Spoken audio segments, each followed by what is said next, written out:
여러분 안녕하십니까? 윤석열 총장 당시 검찰이 야당의 여권 정치인과 언론인 고발을 사주했다는 의혹 관련 MBC의 단독 보도로 시작합니다. 당시 검찰과 야당이 대리고발을 치밀하게 모의했다고 봐야 할 검찰 출신 김웅 의원과 제보자 조성은 씨의 통화 녹음 파일을 공수처가 확보했고 그 구체적인 내용을 MBC가 확인했습니다. 먼저 김웅 의원은 고발장을 우리가 직접 작성하겠다면서 야당은 여론의 주목도를 높이기 위해 특정 정치인을 시켜 대검에 접수하라고 말합니다. 또 대리고발을 눈치챌 수 없도록 대검이 억지로 고발장을 접수하는 것처럼 해야 한다는 치밀한 작전까지 제안했습니다. 먼저 이재욱 기자가 단독 보도합니다.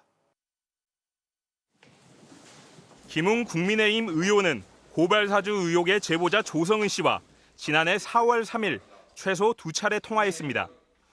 이른바 손준성 보냄이 표기된 문제의 고발장과 실명 판결문 파일 등을 조 씨에게 보내기 직전과 직후입니다. 공수처에 이어 수사에 착수했던 검찰은 당시 두 사람 사이의 통화 녹취 파일을 조 씨의 휴대전화에서 복구했습니다. 각각 7에서 8분 분량의 파일 2건입니다. MBC가 취재한 녹취 내용에 따르면 김 의원은 고발장 접수 방식을 놓고 은밀하면서도 구체적으로 당부했습니다. 방문할 거면 거기가 공공수사부 쪽이니까 거기에 전화해 놓겠다. 찾아가야 되는데 제가 대검을 찾아가면 윤석열이 시켜서 온 게 되니까 전 속 빠져야 된다고 한 겁니다. 검찰 출신인 자신이 직접 고발장을 제출하면 당과 검찰이 곤란해질 수 있는 상황을 우려했던 걸로 보입니다.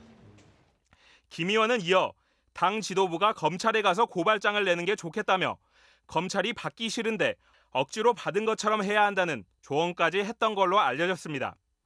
고발장 접수는 검찰의 통상적인 업무인데도 굳이 억지로 받은 것처럼 해야 한다는 김 의원의 발언 역시 의문을 키우고 있습니다. 특히 김 의원은 조 씨에게 고발장은 우리가 만든다고 말한 것으로도 파악됐습니다. 고발장 작성 주체로 언급된 우리의 의미를 놓고 해석이 엇갈릴 수 있는 대목입니다. 당시 김 의원은 미래통합당 총선 후보 신분이었지만 검찰을 그만둔 지 석 달이 채 안 된 시점이었던 만큼 고발장 작성에 검찰이 관여한 의혹을 뒷받침하는 정황입니다. 검찰은 지난주 고발 사주 의혹과 관련해 손준성 전 대검 수사정보정책관 등 3명의 검사에 대한 수사 기록을 공수처에 이첩하면서 이 같은 녹취 파일들도 함께 넘긴 것으로 확인됐습니다. MBC 뉴스 이재욱입니다. 이 고발 사주 의혹이 불거진 이후 김웅 의원은 줄곧 기억나지 않는다. 만약 그랬다면 공익 제보를 전달했을 뿐이라고 주장해왔습니다. 하지만 통화 내용이 증명하지만 기억을 못할 수가 없는 이 치밀하고 깊숙하게 개입한 정황을 확인할 수 있습니다. 이어서 이호찬 기자입니다. 고발 사주 의혹이 불거진 뒤 김웅 의원은 손준성 검사에게 고발장을 받았는지 기억나지 않는다. 받아서 전달했다 해도 공익 제보를 단순히 전달한 거라고 해명했습니다. 당원으로서 제보받은 자료를 당에서 검토할 수 있도록 바로 전달한 것입니다. 특히 지난해 4월은 총선 선거운동 기간이어서 전달받은 파일을 검토할 시간조차 없었다고 주장했습니다. 선거 현장에서 새벽부터 나와가지고 뛰어다니고 있는 그 상황에서 100페이지가 넘는 것을 검토할 수 있는 시간이 될까요? 하지만 조성은 씨와 김웅 의원의 통화 녹음 파일이 나오면서 이런 해명은 설득력을 잃게 됐습니다. 김웅 의원이 고발장은 우리가 만든다고 말하고 자신이 대검을 찾아가면 윤석열이 시켜서 온 게 되니까 빠져야 된다. 검찰은 억지로 받는 것처럼 해야 한다는 세세한 시나리오까지 제시한 점으로 볼 때 단순 전달자란 김 의원의 해명은 믿기 힘들어졌습니다. 무엇보다 고발장을 전달하며 조 씨와 7분 넘는 통화를 2차례나 해놓고서 전혀 기억나지 않는다는 답변만 되풀이하는 건 역시 수긍하기 어려운 부분입니다. 앞서 김웅 의원은 자신이 고발장을 대검에 접수하라 했다는 조성은 씨 주장에 대해 이렇게 답했습니다. 만약에 그런 이야기를 했다고 하면은 그쪽에서 그만한 그 증거를 제시를 할 거라고 생각합니다. 그런데 녹음 파일이라는 새로운 증거가 나온 만큼 김웅 의원에 대한 신속한 수사가 필요해 보입니다. 김 의원은 오늘 세종시에서 진행된 환노위 국감에 참여했고 해명을 듣기 위해 여러 차례 통화를 시도하고 문자 메시지를 보냈지만 답하지 않았습니다. MBC 뉴스 이호찬입니다. 네, 공수처가 핵심 물증을 손에 쥐었습니다. 그 탄력으로 오늘은 고발장 초안을 당무감사실에 전달한 검찰 출신 정점식 의원을 압수수색했습니다. 공수처 연결해서 수사 상황 자세히 알아보겠습니다. 구민지 기자, 결정적인 통화 녹음이 복구돼서 수사에 탄력이 붙게 됐어요. 네, 김웅 의원이 제보자 조성은 씨에게 문제의 파일들을 보내면서 했다는 말 예사롭지 않습니다. 의혹이 불거진 초기에 했던 해명들과 점점 큰 차이를 보이고 있는 정황이 드러나고 있는데요. 사실상 이번 사건의 결정적 증거, 스모킹건으로 작용할 수도 있는 녹취 파일이 복원됐다는 해석도 나옵니다. 검찰이 지난달 말 공수처에 사건을 넘기면서 김웅 의원도 피의자로 입건된 상태인데요. 공수처로서는 김 의원에 대한 직접 조사를 더는 미룰 이유가 없어 보입니다. 그리고 오늘 국민의힘 정점식 의원을 압수수색했어요. 그렇습니다. 정 의원의 국회의원회관 사무실에 대한 강제 수사는 오늘 오전 9시 50분쯤 시작돼 1시간 반 정도 이어졌습니다. 정 의원은 작년 총선 당시 당의 법률지원단장이었죠. 실제 고발이 이뤄진 최강욱 의원에 대한 고발장 초안을 당무감사실에 전달한 인물입니다. 오늘 압수수색은 이른바 손준성 보냄이 표기된 고발장 파일이 당내에서 어떤 경로로 유통됐는지 파악하는 차원으로 보입니다. 당시 정점식 의원으로부터 고발장 초안을 받아 실제 최 의원 고발에 나선 조모 변호사의 사무실도 오늘 공수처가 압수수색했는데요. 공수처는 검찰로부터 넘겨받은 사건 관련자들도 정식 입건했습니다. 기존 사건과 합쳐지면서 윤석열 전 총장과 손준성 검사 외에 윤 전 총장 부인 김건희 씨, 한동훈 검사장 등도 수사 대상이 됐습니다. 박지원 국정원장을 두고서 제기된 이른바 제보 사주 의혹도 수사를 한다고요. 앞서 박지원 국정원장과 조성은 씨는 고발 사주 관련 뉴스버스의 첫 보도 전인 지난 8월 두 차례 만난 것으로 알려졌는데요. 그래서 박 원장이 이번 제보에 개입했다. 그런 취지로 윤석열 전 총장 측이 고발한 지 20여일 만에 박 원장이 입건됐습니다. 최근 윤 전 총장 측 변호인에 대한 두 차례 고발인 조사를 토대로 박 원장 쪽 수사도 본격 착수한 겁니다. 박 원장에게 적용된 혐의는 국정원법과 공직선거법 위반 등입니다. 이로써 공수처는 고발사주 의혹 말고도 이른바 제보사주 의혹까지 동시에 수사를 진행하게 됐습니다. 지금까지 공수처에서 전해드렸습니다. 네, 지금부터는 대장동 개발 의혹 수사 속보로 이어집니다. 검찰이 주요 관계자 3명을 동시에 불러서 조사하고 있는데요. 현장부터 연결해 보겠습니다. 조국현 기자. 네, 서울중앙지검입니다. 자, 주요 인물 3명이 현재 동시에 조사를 받고 있죠. 네, 오늘 오전에 이성문 화천대유 전 대표를 부른 검찰은 화천대유의 설립 과정, 또 대장동 개발 추진 전반을 캐물었습니다. 또 화천대유의 자회사 천화동인 1호의 이한성 대표도 검찰에 출석했는데요. 소유주는 김만배 씨로 알려져 있지만 다양한 의혹이 제기되면서 실제 소유주가 누구냐, 또 1,200억 원대 수익금은 어디에 썼느냐 이런 걸 추궁했습니다. 대장동 사업 추진 과정의 특혜 의혹에도 수사가 빠르게 진행이 되고 있는데요. 구속된 유동규 전 본부장의 최측근으로 대장동 실무 책임을 맡았던 김모 성남도계공 개발 1처장을 불러서 조사했습니다. 자, 지금요, 추가 의혹이나 수사 방향을 따라가 보면은 화천대유 5호죠. 자, 정영학 회계사가 검찰에 제공한 그 녹음 파일, 여기에서 뭔가 계속 나오는 것 같아요. 말씀하신 이른바 정영학 녹취록을 토대로 의혹 제기와 반박이 이어지면서 혼란도 가중이 되고 있습니다. 대표적인 게 이런 겁니다. 당초 유동규 전 본부장이 천화동인 1, 2, 3호 배당금 중에 700억 원을 받기로 했다는 의혹이 불거졌죠. 유 전 본부장 측은 농담이었다, 약속도 안 했고 받은 적도 없다 이렇게 반박을 했었습니다. 그런데 이미 올해 초 5억 원을 선금조로 받은 것으로 파악이 되고 있습니다.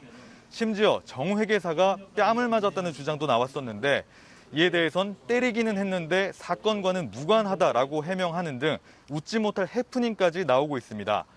핵심인 두 사람의 입장이 이렇게 배치되다 보니 대질신문 필요성이 대두가 되고 있는데 일단 검찰은 기초적인 사실관계 파악을 우선에 두고 관계자 조사에 주력하고 있습니다.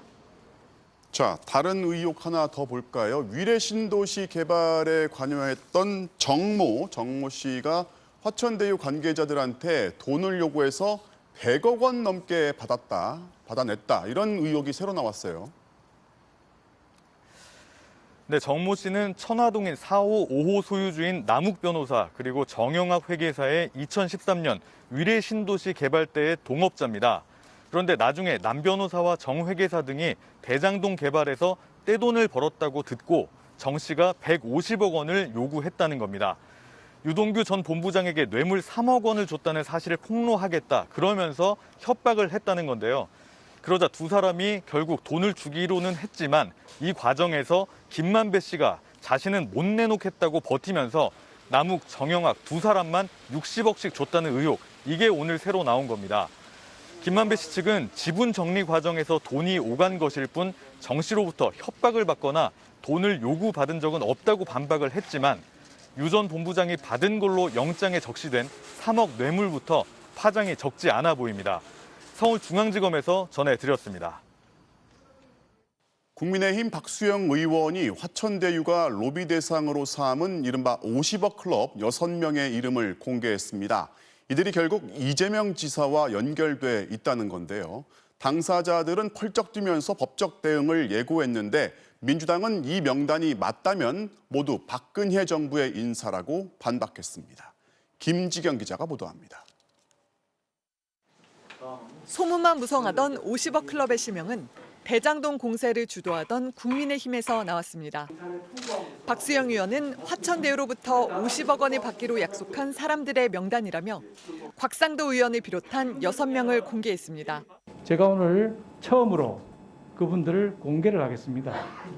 권순일, 박영수, 곽상도, 김수남, 최재경, 그리고 홍모 씨입니다. 이름을 밝히지 않은 홍모 씨는 언론계 인사로 알려졌습니다. 박 의원은 정영학 회계사가 검찰에 제출한 녹취록에 이런 내용이 나온다면서 수상한 자금 흐름이 이재명 지사와 연결돼 있다고 주장했습니다. 그런데 폭로가 나오자 민주당이 바로 역공에 나섰습니다. 이들을 대장동 국힘 오적이라 부르며 모두 박근혜 사람들이라고 강조했습니다. 곽상도 전 민정수석은 2013년, 권순일 전 대법관은 2014년, 김수남 전 검찰총장은 2015년, 박영수 전 특별검사와 최재경 전 민정수석은 2016년에 모두 박근혜 대통령이 임명했다는 겁니다. 홍모 씨를 제외하고 다 박근혜 정부 때 분들입니다. 그런데 왜 결론은 이재명이죠? 저는 참 이해를 할 수가 없습니다. 50억 클럽 인사 가운데 곽상도 의원의 아들은 퇴직금 명목으로 50억 원을 받았고 대장동 분양에 참여한 박영수 전 특검의 인척에게는 100억 원이 전달됐다는 의혹이 제기됐습니다. 하지만 박영수 전 특검과 권순일 전 대법관, 김수남 전 검찰총장과 최재경 전 민정수석은 모두 사실무근이라며 강하게 부인했습니다. 이들은 박수영 의원이 면책특권을 방패 삼아 황당하고 터무니없는 폭로를 했다며 법적 대응에 나서겠다고 밝혔습니다. MBC 뉴스 김지경입니다. 네, 국정감사장에서는 여야가 대장동 개발 의혹을 두고 여기저기서 충돌했습니다. 야당은 이 사업의 주관사인 하나은행을 두고 추가 의혹을 제기했고 여당은 곽상도 의원 아들의 퇴직금 50억 원과 산업재해를 문제 삼았습니다. 김정인 기자가 보도합니다. 국민의힘은 하나은행 컨소시엄이 약정된 수수료 200억 원보다 100억 원을 추가로 받은 사실이 드러났다며 의혹을 제기했습니다. 대장동 사업의 초과 이익을 민간만 가져간 게 또 드러났다며 하나은행과 화천대유의 관계가 의심스럽다고 주장했습니다. 이 사업에 거치거나 이렇게 해서 주는 게 아니라 성남대로 대표 그냥 전결 처리해서 줍니다. 정상적인가요? 검경에서 수사를 하고 있기 때문에 그거를 먼저 지켜보는 게 맞을 것 같습니다. 민주당은 이재명 지사의 공익환수 설계에는 문제가 없었는데 민간의 이익 배분이 변질됐다고 맞받았습니다. 고용노동부 국감에서도 대장동 게이트라는 야당과 아빠의 힘 게이트라는 여당이 맞붙었습니다. 곽상도 의원 아들의 화천대유 퇴직금 50억 원, 그 상당 부분이 산재 위로금이었다는 점이 다시 도마 위에 올랐습니다. 44억 7천만의 위로금 어떤 청년이 또 어떤 국민이 인정할 수 있을까요? 일반 국민 입장에서 보면 좀 이해하기 어려운 측면이 있지 않나. 국감장 바깥의 공방은 더 뜨거웠습니다. 국민의힘은 당 지도부와 대선 주자들이 모여 특검 수용을 촉구했고 당대표와 일부 후보들은 청와대 앞까지 도보 시위를 벌였습니다. 국민의힘의 지도부, 대권 주자들, 당원 한 사람 한 사람에 이르기까지 투쟁의 강도를 높여나가는 시점이 왔습니다. 국민의힘 대장동 TF는 주민 550여 명과 함께 공익감사 청구서를 감사원에 제출했는데 민주당은 대장동 사건의 본질은 이재명 지사와 무관하다며 엄호에 나섰습니다. 부동산 값이 폭등하다 보니까 이 돈을 가지고 지금 도둑들이 작물 가지고 서로 싸우다가 사고가 난 것처럼 민주당은 국민의힘이 정쟁으로 국감을 파행시키는 건 고발 사주 의혹을 덮으려는 물타기라고 비난했습니다. MBC 뉴스 김정인입니다. 여야 대선 경선 상황도 살펴보겠습니다. 민주당에서는 이재명, 이낙연 후보가 수도권 마지막 경선을 앞두고 젠걸음을 걷고 있고 국민의힘 윤석열, 홍준표 후보는 어제 TV토론 이후 기싸움이 더 치열해지고 있습니다. 보도에 이기주 기자입니다.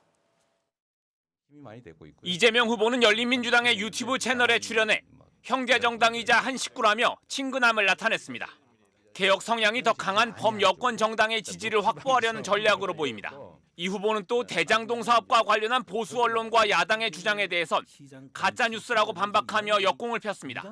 도둑들로부터 뺏어오는 설계를 한 거예요. 나머지를 먹는 도둑 내부의 분배 설계, 도둑 설계는 자기들이 한 거지.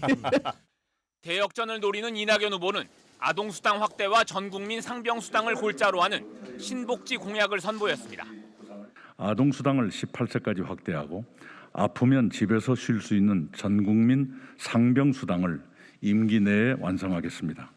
그러면서 대장동 의혹은 여야와 지위에 관계없이 엄정히 수사하고 법에 따라 처리해야 한다며 이재명 후보에 대한 공세의 고삐를 늦추지 않았습니다.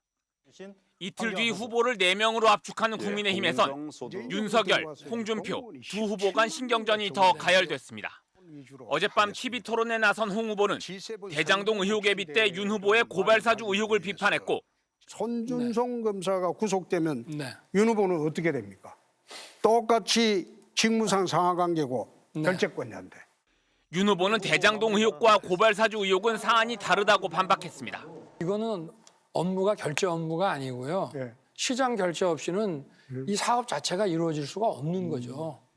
윤 후보는 최근 비판이 집중됐던 이른바 왕자 논란에 대해 자신은 역술인과 관련이 없다고 부인했지만 해명 과정에서 우리나라 여자분들은 점을 보러 다닌다고 말해 여성 비하 논란이 일기도 했습니다. 저는 그런 분들을 잘 안 만나기 때문에 부인하고 장모님. 아무래도 우리나라 여자분들이 점도 보러 다니는 분도 있고 하지만 이런 가운데 정의당의 대선 후보 당원 투표에선 심상정 후보가 46.4%, 이정미 후보가 37.9%를 얻으면서 결국 오는 12일 결선 투표를 치르게 됐습니다. MBC 뉴스 이기주입니다. 매년 삼복절기만 되면 치솟는 삼계 가격. 아무래도 찾는 사람들이 많다 보니까 가격이 오르나 보다 했는데 알고 보니까 그게 아니었습니다. 할인과 올품 같은 판매 업체들이 서로 담합을 해서 시세를 조작하고 가격을 부풀려 왔던 것으로 드러났습니다. 윤상문 기자가 취재했습니다. 삼복더위에 불티나게 팔리는 삼계탕. 삼계 가격도 매년 이맘때 치솟습니다. 역대급 폭염이 왔던 2016년. 삼계 가격은 7월 9일만 해도 2,880원이었는데 불과 나흘 만에 3,180원까지 10% 넘게 올랐습니다. 그런데 공정위 조사 결과 이런 가격 인상이 업체들의 담합 때문으로 드러났습니다. 할인, 올품, 동호팜토 테이블, 체리브로, 마니커, 사조원, 참프레 등 이에 이들 실계사는 여름철 삼복절기 등 성수기에는 가격을 최대한 상승시키고 쓸 수 있는 수법은 다 동원했습니다. 아예 봄부터 농가에 투입하는 삼계용 병아리를 10% 줄이거나 생산량의 10%를 냉동 비축하기도 했습니다. 시중 유통량을 인위적으로 줄여 가격을 끌어올린 겁니다. 아예 직접 시세를 조작하기도 했습니다. 삼계탕용 닭고기는 다른 축산물과 달리 판매업체들의 모임인 한국육계협회가 직접 조사해 발표합니다. 그런데 이 시세를 자기들끼리 담합해 실제보다 부풀려 발표했다는 겁니다. 이런 담합 행위는 2011년부터 2017년까지 6년간 계속됐습니다. 모두 자신들이 한국육협회 회원사들입니다. 그런 상황을 활용을 해서 그 시세를 인위적으로 상승 유지하기로 하는 내용의 합의를 하였습니다. 2017년 공정위가 현장 조사에 들어가자 업체들의 영업이익은 많게는 수백억 원씩 줄어들었습니다. 담합을 못하게 된 영향으로 추정됩니다. 육계협회는 정부의 수급 조절 정책에 따른 정당한 행위라고 주장했지만 공정위는 사실이 아니라고 반박했습니다. 2006년에도 6개 업체가 비슷한 수법으로 담합을 했다가 공정위에 적발된 적이 있습니다. 공정위는 과징금 251억 원을 부과하고 하림과 올품을 검찰에 고발하기로 했습니다. MBC 뉴스 윤상문입니다. 자, 요즘 밥상 물가부터 기름 가격까지 물가가 계속 고공행진을 이어가고 있죠. 전 세계적인 공급망 대란에 국제 유가까지 치솟으면서 당분간 이런 추세가 계속될 거라고 하는데요. 우려했던 인플레이션이 이미 현실화되고 있다는 분석입니다. 이정은 기자가 전해드리겠습니다. 9월 소비자 물가 지수가 1년 전보다 2.5% 상승했습니다. 7월부터 9월까지 3분기 물가 상승률은 2.6%로 3%였던 2012년 이후 9년 만에 가장 높았습니다. 일단 먹는 게 줄줄이 올랐습니다. 달걀, 상추 등 농축수산물이 3.7%, 라면, 빵 등 가공식품이 2.5% 올랐습니다. 국제유가가 치솟으면서 국내 석유류 물가지수가 22% 올랐고 전세도 2.4% 올랐습니다. 계절이나 수급에 따라 변동이 심한 농산물과 석유류를 빼고 봐도 1년 전보다 1.9% 올라 오름세가 뚜렷합니다. 문제는 이런 추세가 당분간 꺾이지 않을 거라는 점입니다. 전기료와 우유값 인상이 예정돼 있고 원달러 환율이 오르면서 수입 물가도 오르고 있습니다. 비상이 걸린 정부는 우선 공공요금부터 묻겠다고 밝혔습니다. 정부가 아까 말씀드렸던 2% 정도를 유지하기 위해서 총체적으로 노력을 하고요. 공공요금에 대해서는 어제 말씀드린 것처럼 가능한 하반기에 동결을 하고. 물가 상승은 전 세계적인 현상입니다. 미국의 8월 물가지수가 3.6% 올라 30년 만에 최고를 기록했고 독일도 29년 만에 최고 상승폭을 기록했습니다. 국제 공급망이 곳곳에서 끊긴 것도 문제입니다.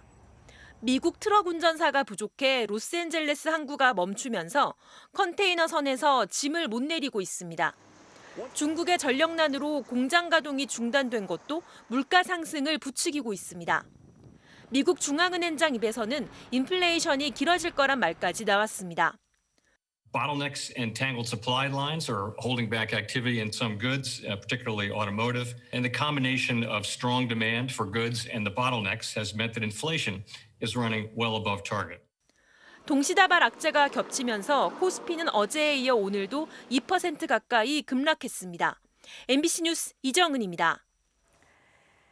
지난 연휴 동안 검사량이 줄면서 잠시 주춤했던 코로나19 신규 확진자 수는 다시 2,000명대를 기록했습니다. 특히 백신 접종을 마쳤는데도 확진이 되는 돌파 감염이 20%를 넘어섰습니다. 정부는 4차 유행이 지금보다 악화될 경우 하루 확진자 수가 최대 5,000명까지 발생할 수 있다고 경고했습니다. 먼저 이준범 기자가 코로나 상황 정리했습니다. 서울 강서 농수산물 도매시장. 여기에서 발생한 확진자 28명 중 15명은 백신 접종을 모두 마쳤는데도 감염된 것으로 파악됐습니다. 종사자들이 흡연과 식사를 함께하며 마스크 착용이 어려워 전파된 것으로 보고 경기도 고양시 한 요양원에서도 12명이 감염됐는데 확진자들은 접종을 마친 상태였습니다. 총 37명이거든요. 한 명만 예방접종 1차 완료니까 다 돌파 감염이라고 거의 볼 수 있죠. 코로나 신규 확진자 수는 2,028명으로 사흘 만에 2,000명대로 다시 올라섰습니다. 특히 백신 접종을 완료하고 2주가 지난 이후에 감염되는 돌파 감염이 크게 증가하고 있습니다. 돌파 감염자는 지금까지 10,000명을 넘었는데 9월 넷째 주의 경우 전체 확진자 5명 중 1명이 돌파 감염자였습니다. 백신 접종 완료율은 높아지고 있지만 접종 완료 후 시간이 지날수록 면역 효과가 떨어지는 경우도 늘어 돌파 감염이 증가하고 있는 것으로 분석됩니다. 델타 변이가 전체 감염에서 차지하는 비중도 거의 100%에 육박했습니다. 이와 관련해 정부는 현재 규모의 유행이 계속되면 이달 말엔 최대 4,300명, 다음 달 말에는 최대 4,900명의 확진자가 나오고 상황이 더 나빠지면 5,000명 이상도 가능하다는 예측 결과를 내놨습니다. 이에 따라 정부는 11월 단계적 방역 완화에 들어가기 전까지 방역 수칙 준수와 함께 백신 접종의 중요성을 강조했습니다. 중증 환자를 잘 보호하고 사망에 이르지 않게 하는 게 중요하다고 생각됩니다. 어제 시작된 만 16세와 17세에 대한 백신 예약률은 20.8%를 기록했습니다. MBC 뉴스 이준범입니다. 자, 이제 다음 달부터 시작될 단계적 일상 회복을 위한 준비도 진행이 되고 있는데 특히 먹는 치료제가 조만간 출시될 예정입니다. 정부가 일찌감치 최소 2만 명분 이상을 확보했다고 밝혔는데요. 지금보다 단순한 거리 두기 체계도 준비하고 있습니다. 이 소식은 김아영 기자가 전해드리겠습니다. 임상시험에서 확진자의 입원 가능성을 절반 정도 낮춘 것으로 알려진 미국 머크사의 먹는 코로나19 치료제. 주로 중증이나 사망 가능성이 큰 고위험군에 사용될 예정입니다. 정부는 먹는 치료제를 최소 2만 명분 이상 확보해뒀다고 밝혔습니다. 추가 물량도 구매할 예정인데 일단 머크사와 화이자, 로슈사 등 3곳의 제약사와 협의를 진행 중입니다. 약 2만 명분은 현금에 계약을 했고요. 예. 나머지 부분들은 계속 지켜보고 있는 중입니다. 제약회사뿐 아니라 국내 개발 업체들한테도 여러 가지 상황을 지켜보고 있습니다. 예. 먹는 치료제가 도입되더라도 감염을 막기 위해서는 백신을 꼭 맞아야 합니다. 정부는 이번 달에 1,300만 명이 접종을 완료할 수 있다며 이렇게 되면 단계적 일상 회복의 전제 조건인 국민 70% 접종 완료가 가능하다고 밝혔습니다. 10월 달에 집중적으로 진행이 돼서 1,300만 명 정도가 맞으실 예정이십니다. 10월 중으로 일반 국민 70% 접종 완료를 신속하게 추진하겠습니다. 거리 두기 체계와 방역 수칙도 지금보다 단순하게 바뀝니다. 현행 4단계를 3단계 정도로 줄이고 같은 다중이용시설이라도 감염 위험도를 분류해 위험도가 낮은 곳은 출입 제한을 완화하는 방식이 검토되고 있습니다. 또 모임의 종류에 따라 제한을 하는 것이 아니라 면적과 시간 위주로 제한하는 방안도 거론되고 있습니다. 돌잔치나 결혼식 아니면은 이제 뭐 공연이나 예술 같은 그런 데서 포괄적인 제한이 있었거든요. 차라리 집합 제한이라든지 아니면 면적 제한이라든지 시간 제한의 형태로 단순화하고 나머지는 영업을 허용하는 방향으로 접근하는. 정부는 확진자 억제 중심의 대응에서 중환자 치료 중심으로 방역 체계를 전환하겠다는 점도 거듭 분명히 했습니다. MBC 뉴스 김아영입니다. 네, 올해로 26번째를 맞은 부산국제영화제 조금 전 개막식을 시작으로 화려한 막을 올렸습니다. 코로나 이후 국내에서 치러지는 가장 큰 규모의 국제 행사라서 관심이 모아지고 있는데요. 지금 개막작이 상영되고 있는 부산 영화의 전당으로 가보겠습니다. 김윤아 기자 전해주시죠. 네, 저는 부산 해운대 영화의 전당에 나와 있습니다. 지금 이곳에서는 26회 부산국제영화제의 개막작인 임상수 감독의 행복의 나라로가 상영되고 있습니다. 이곳 영화의 전당 주변은 오후부터 시민들이 몰려들면서 주변 도로에 교통이 통제되고 있습니다. 개막식 입장 인원이 제한되다 보니 이렇게 식장 밖에서라도 축제를 즐기려는 시민들이 오고 가고 있습니다. 부산국제영화제가 아무래도 처음 왔는데 이제 상업적인 영화에서 볼 수 없었던 이제 독립영화나 예술영화들을 볼 수 있어서 기대가 되고요.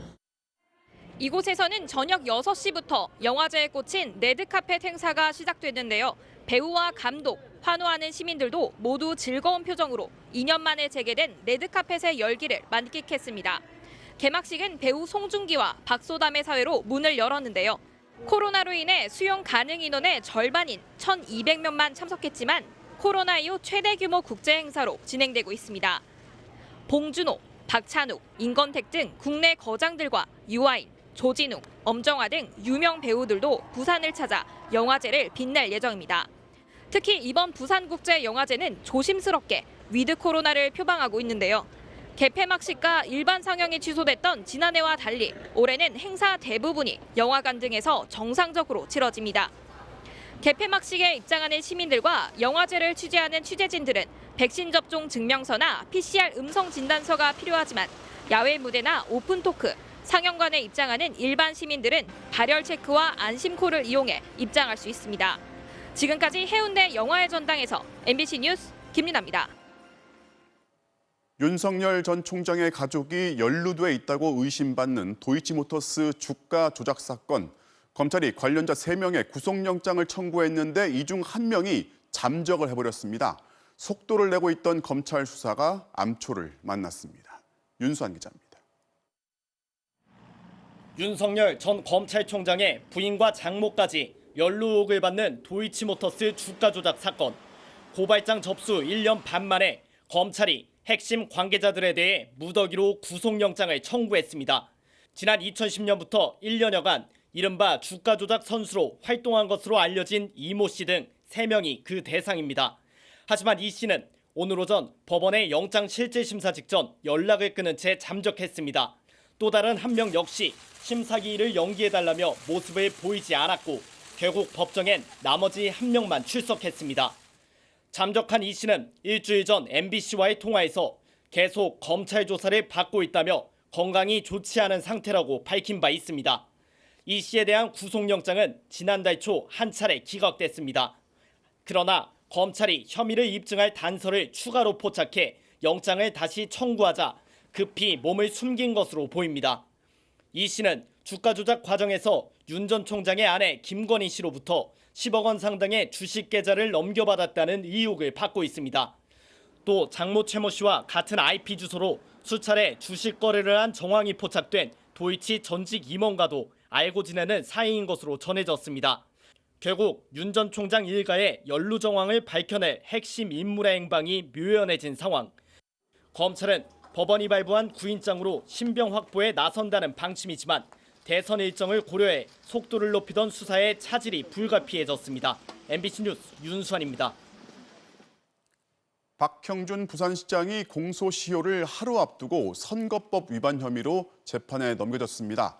MB정부 국정원의 민간인 사찰에 관여했다는 정황이 확인됐는데 그런 사실이 없다면서 의혹을 전면 부인해 허위 사실을 공표한 혐의입니다. 보도에 윤파란 기자입니다.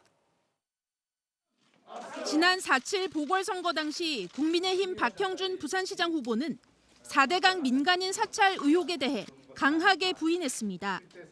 저에게 100번을 묻는다 하더라도 저는 똑같이 대답할 겁니다.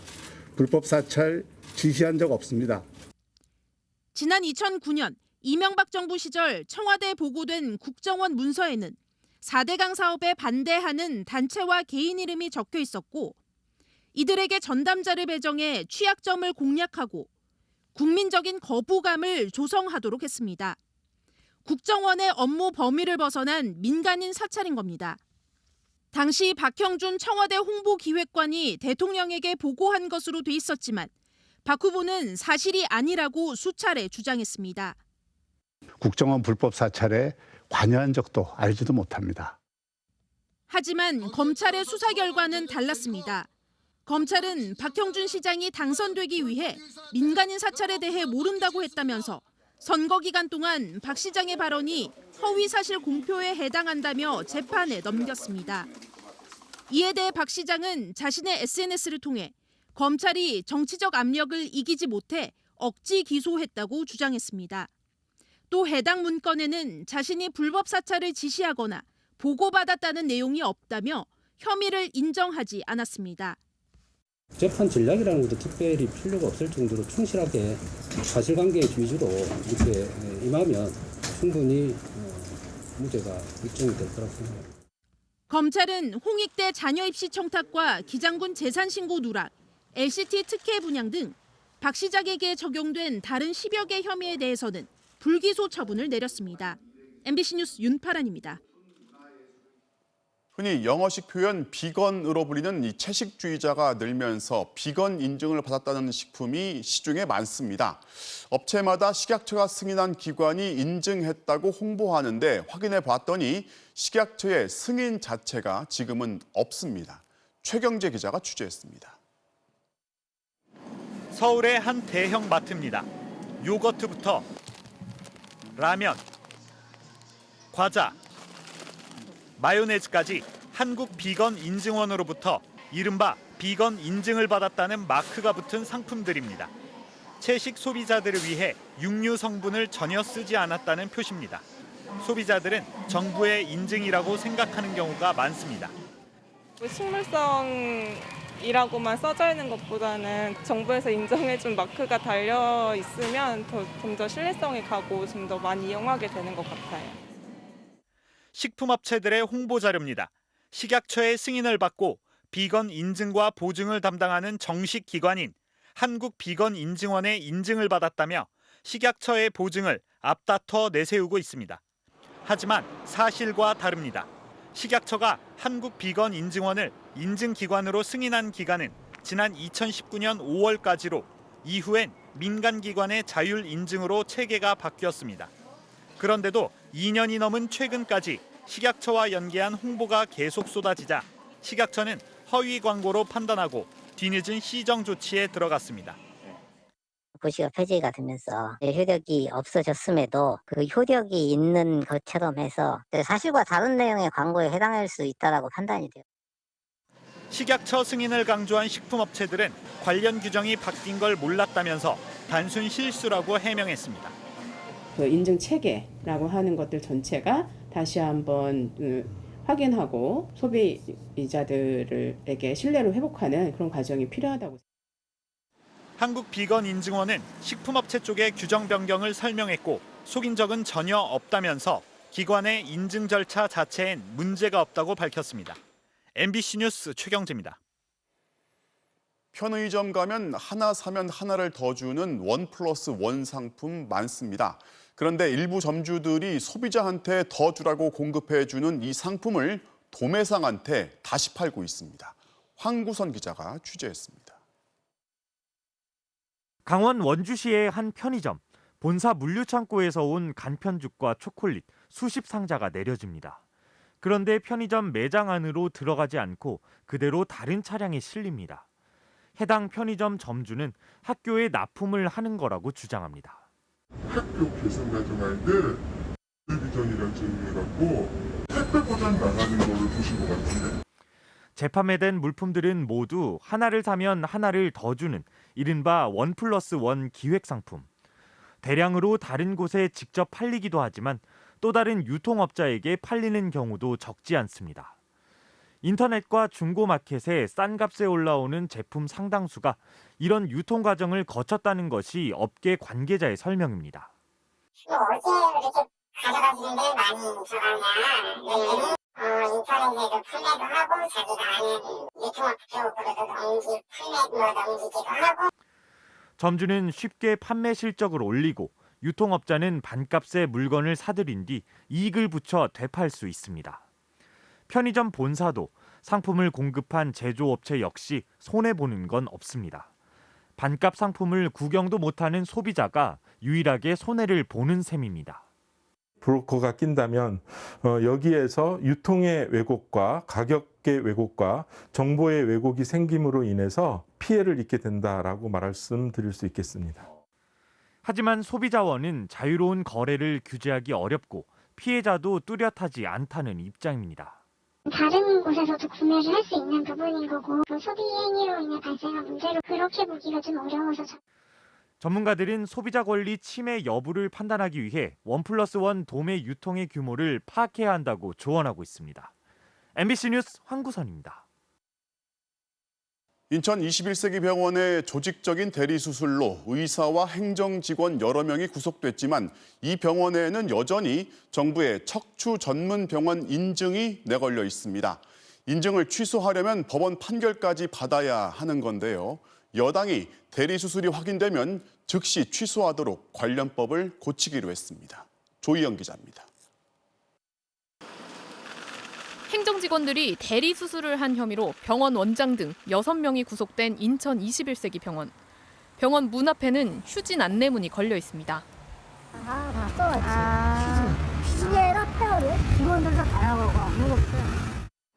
그래도 찾아오는 환자들이 있습니다. 척추 전문 병원 인증을 믿고 오는 겁니다. 여기서 계속 약을 사다 먹었거든요. 전문 병원이에요. 허리 잘 된다고 해가지고.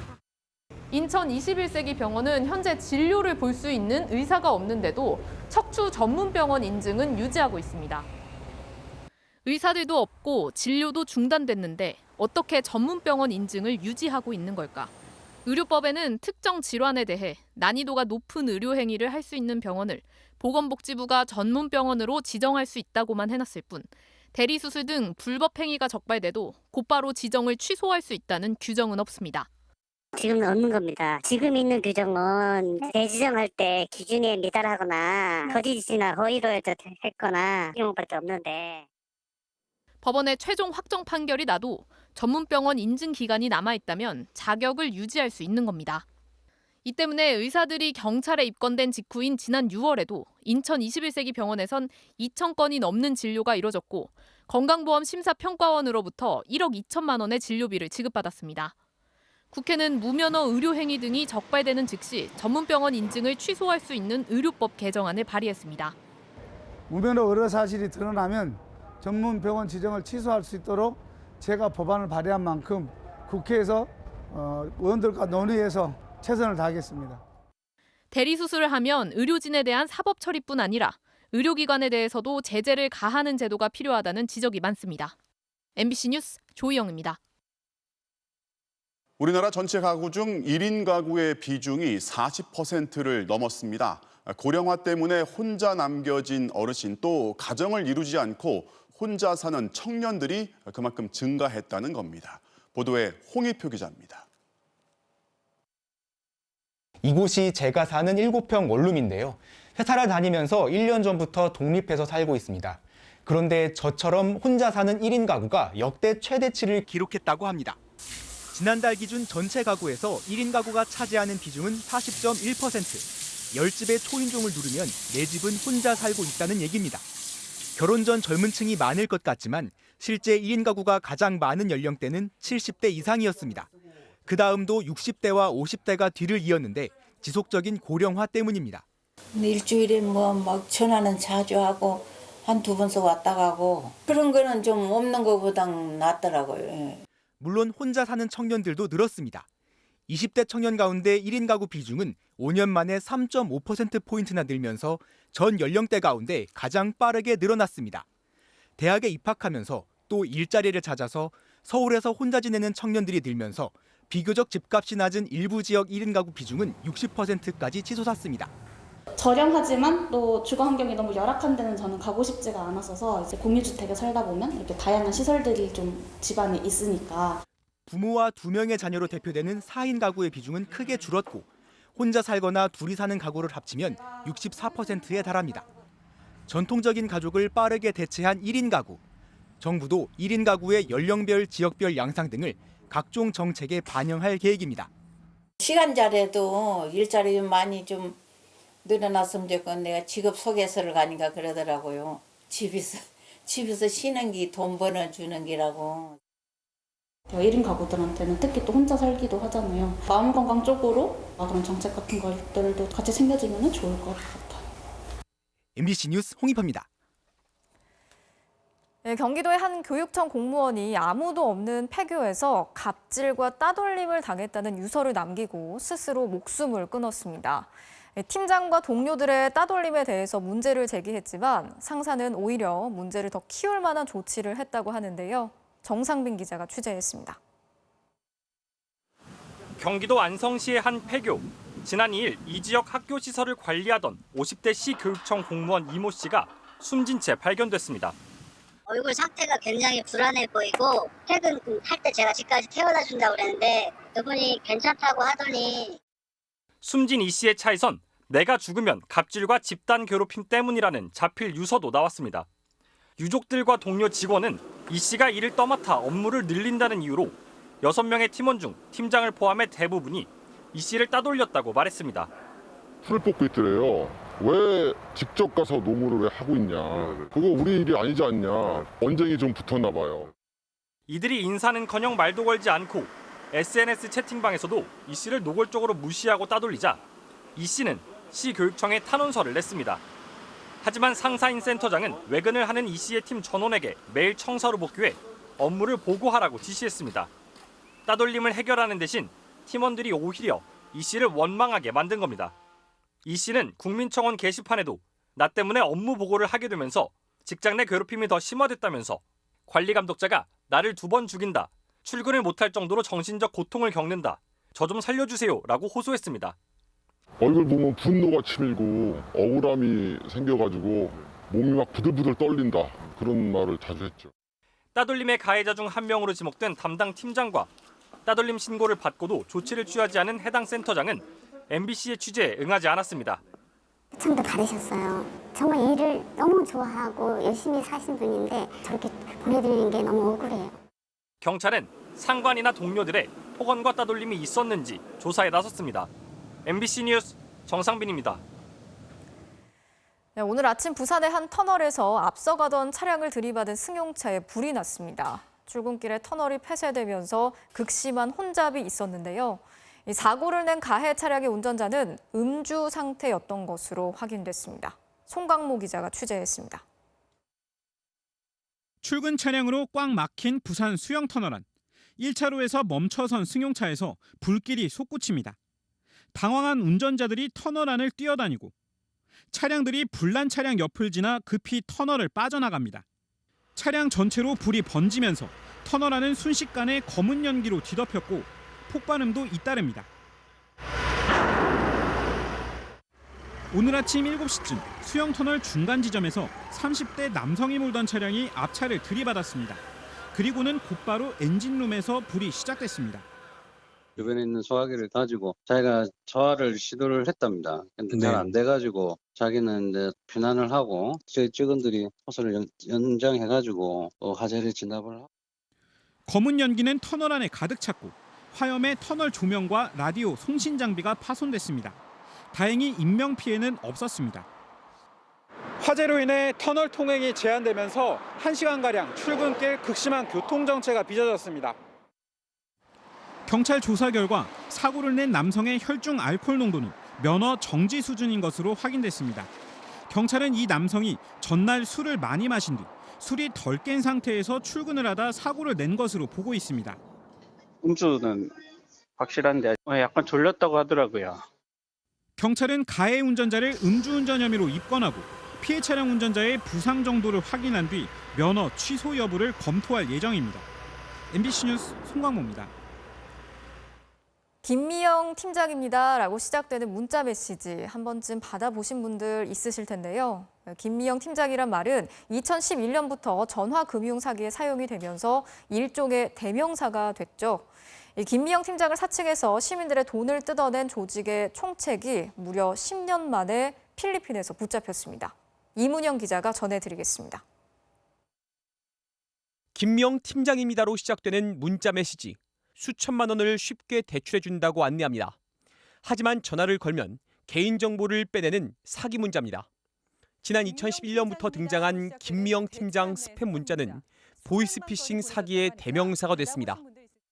경찰은 이미 지난 2013년 한국과 중국에서 조직원 93명을 붙잡았고 이 중 28명을 구속했습니다. 하지만 당시 사기 조직의 총책인 50대 남성 박 씨와 주요 간부들은 동남아로 도피했습니다. 그런데 이번에 경찰이 필리핀에서 올해 초부터 현지 수사기관과 공조하고 2주간 잠복한 끝에 총책 박 씨를 붙잡았습니다. 별다른 저항은 없었고 자기가 본인이 맞다고 시인을 했었습니다. 본인들 측근들이 이미 검거된 걸 알았기 때문에 미리 예상을 했던 것 같습니다. 박 씨는 다름 아닌 경찰 출신이었고 지난 2008년 뇌물을 받은 혐의로 해임된 뒤 김미영 조직을 만든 것으로 조사됐습니다. 제보자도 전직 경찰이었다, 경찰이다 이런 이야기가 있다. 경찰 시절 사이버 수사대에서 근무하며 쌓은 전문 지식이 보이스피싱 사기에 그대로 활용됐습니다. 경찰은 필리핀 당국과 협의해 박 씨 등 검거된 조직원들을 곧 송환할 계획입니다. MBC 뉴스 이문현입니다. 인터넷 게임 방송 채팅창에서 강제 퇴장을 당했다는 이유로 앙심을 품고 진행자의 어머니를 잔혹하게 살해하고 스스로 목숨을 끊은 남성.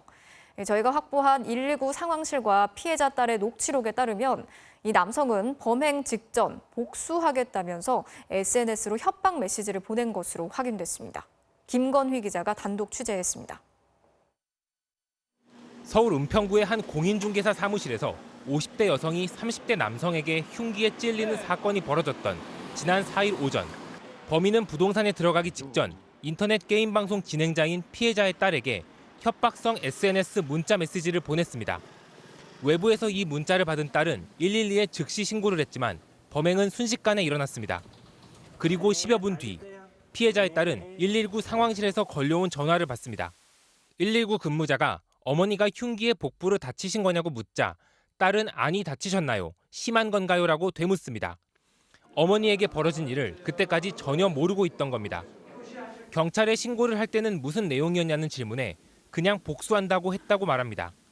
어머니가 다쳤는지 안 다쳤는지 모르냐는 거듭된 질문에 모른다고 다시 대답합니다. 이 통화가 이뤄지고 있을 때 범인은 이미 인근 다세대 주택 옥상으로 올라가 스스로 목숨을 끊은 상태였습니다. 피해자의 딸이 진행하는 인터넷 게임 방송 채팅방에서 많은 후원금을 보냈던 것으로 알려진 범인은 부적절한 언행을 반복해 최근 강제 퇴장을 당했습니다.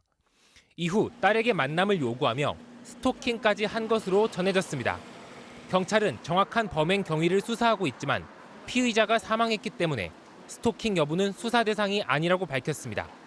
MBC 뉴스 김건희입니다.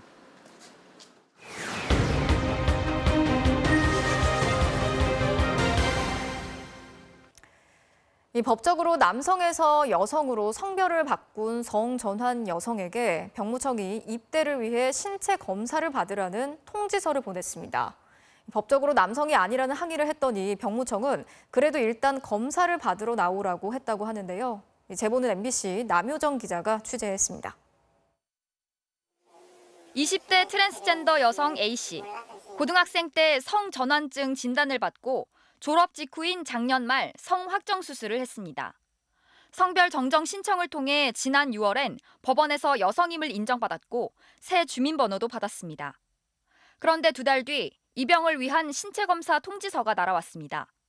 당황한 A씨는 병무청에 문의했지만 답변을 제대로 들을 수 없었습니다.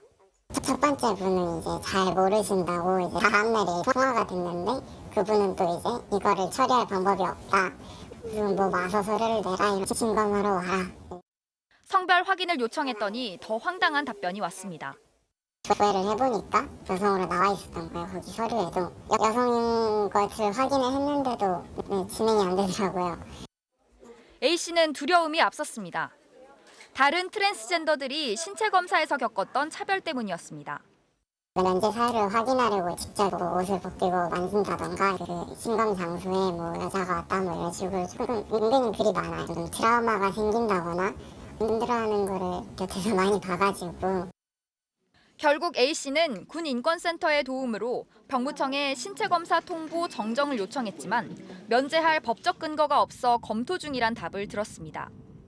현재 병역법상 트랜스젠더는 심신장애로 분류돼 있습니다.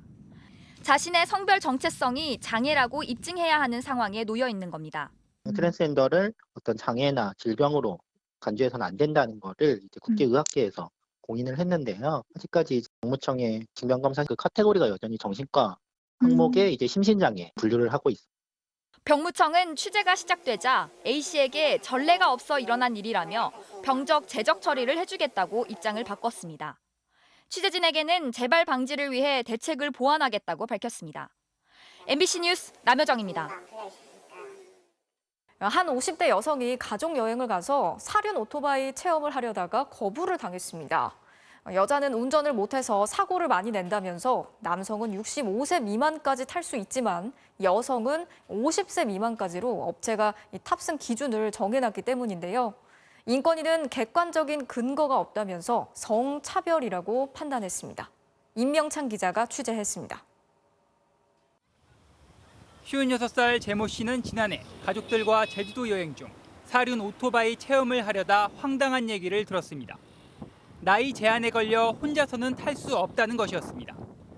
기분 당연히 안 좋았죠. 너무 심하다 싶었어요. 요새는 70세, 80세 돼도 충분히 그런 걸 운전 다 하고 다니는데. 그런데 남성은 65세, 여성은 50세 미만으로 기준이 달랐습니다. 운전은 사람마다 다른 거지 남자라서 잘하고 여자라서 못하고 그런 건 아니잖아요. 맞지 않는 기준이라고 생각했습니다. 제 씨는 성별에 따라 나이 제한을 달리한 건 남녀 차별이라며 인권위에 진정을 냈습니다. 이에 대해 업체 측은 경험상 여성이 사고 비율이 높고 운전을 못해 나이 제한을 다르게 뒀다고 밝혔습니다. 그러면서 50세라는 기준은 평균적인 근력과 주의 인지력을 감안해 정한 것이라고 설명했습니다.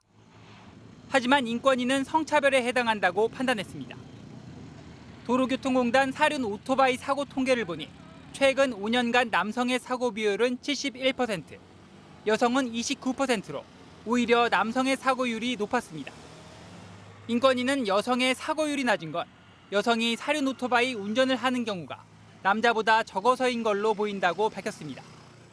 그러면서 객관적인 근거가 없는 만큼 여성이 운전을 못하고 사고를 많이 낸다는 주장은 업체 대표의 고정관념과 자의적 판단이라고 강조했습니다. 해당 업체는 MBC와의 통화에서 인권위 권고를 받아들여 규정을 고치겠다고 밝혔습니다. MBC 뉴스 임명찬입니다. 프랑스 사회가 보고서 한 권으로 발칵 뒤집혔습니다. 가톨릭 성직자와 관계자들이 지난 70년 동안 무려 33만 명의 아이들에게 성학대를 저질렀다는 충격적인 내용이 담겨 있는데요. 피해자는 주로 어린 소년들이었습니다. 박소희 기자가 전해드리겠습니다. 8 ans quand j'ai été violée par un prêtre. 성학대 피해자들은 주로 8살에서 13살 사이의 소년들이었습니다.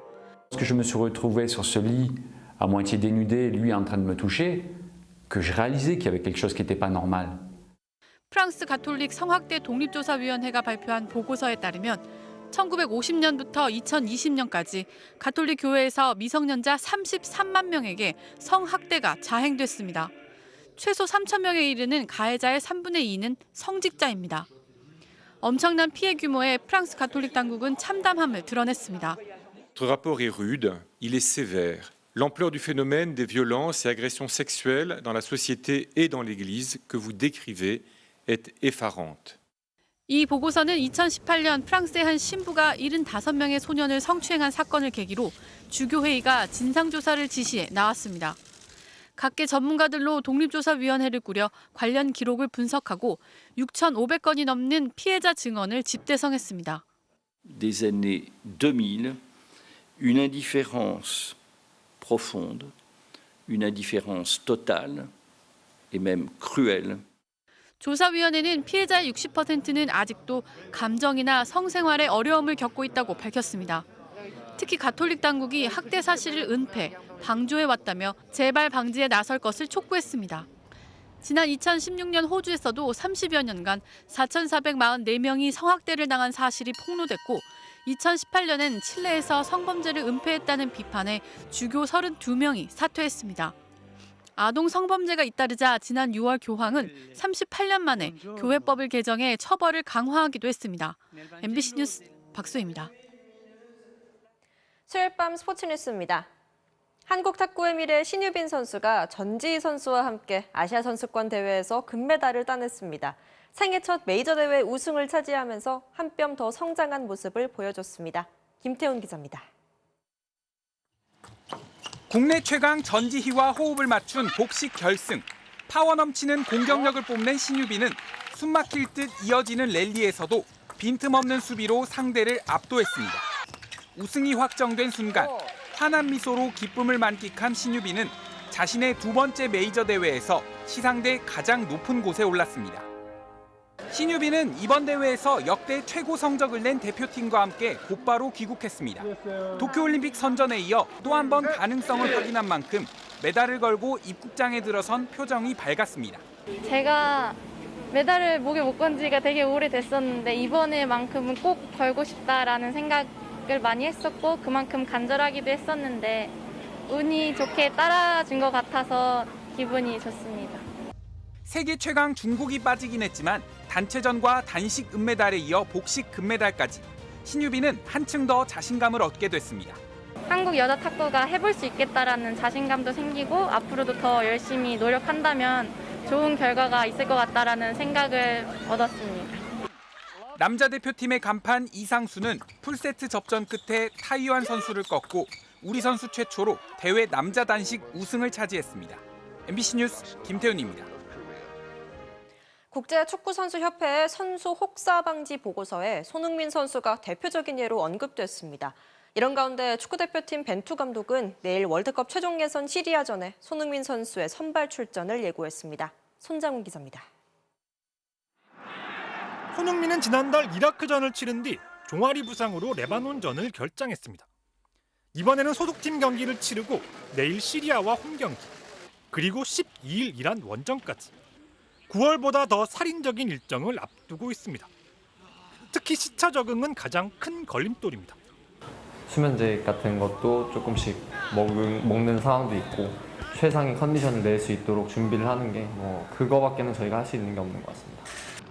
국제축구선수협회 조사에 따르면 지난 3년간 손흥민의 이동거리는 24만 4천 킬로미터. 지구 6바퀴를 도는 수준으로 남미를 오가는 아르헨티나 메시의 1.5배, 소속팀 동료 케인보다는 2.5배나 많습니다. 하지만 혹사 논란에도 불구하고 최상 전력을 위한 벤투 감독의 신뢰는 절대적입니다. What is your plan? We will play from the beginning.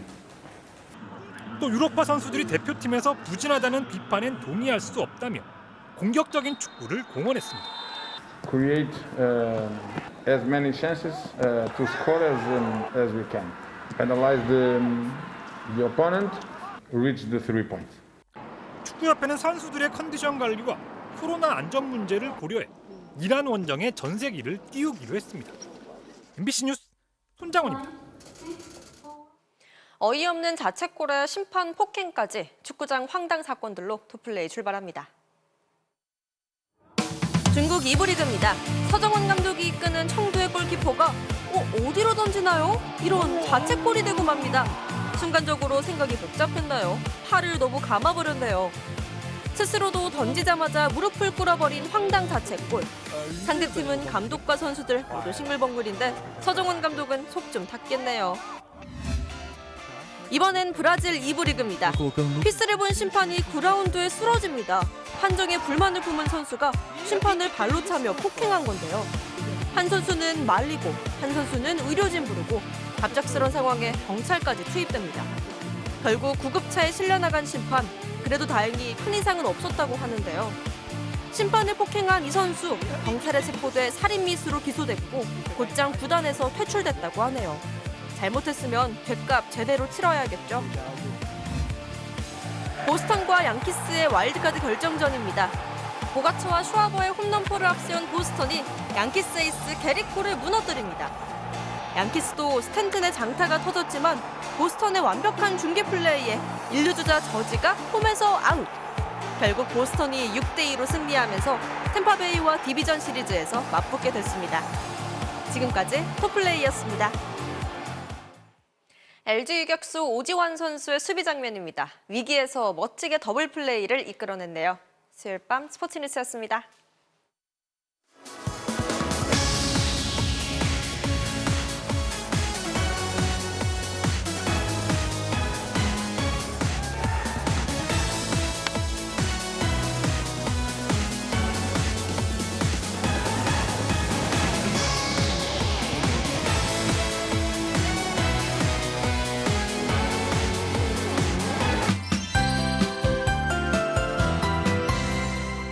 퇴근길 수도권 지방은 반짝 푸른 하늘이 드러났는데요. 밤사이에는 다시 먹구름이 몰려오겠습니다.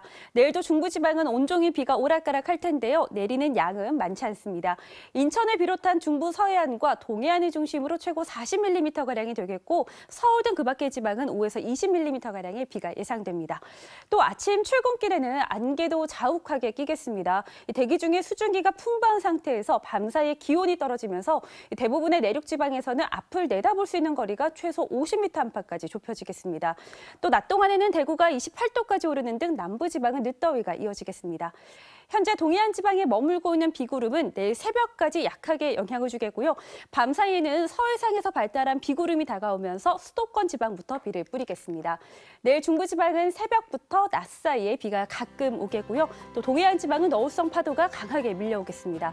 아침 최저 기온은 서울과 대구 19도로 오늘과 비슷하겠습니다. 낮 최고 기온은 서울 22도가 되겠고요. 부산과 광주는 27도까지 오르겠습니다. 다가오는 일요일에 전국에 비가 온 뒤에는 서울의 아침 최저 기온이 15도를 밑돌 전망입니다. 날씨였습니다. 네, 뉴스 마치겠습니다. 오늘도 함께해 주신 여러분 고맙습니다.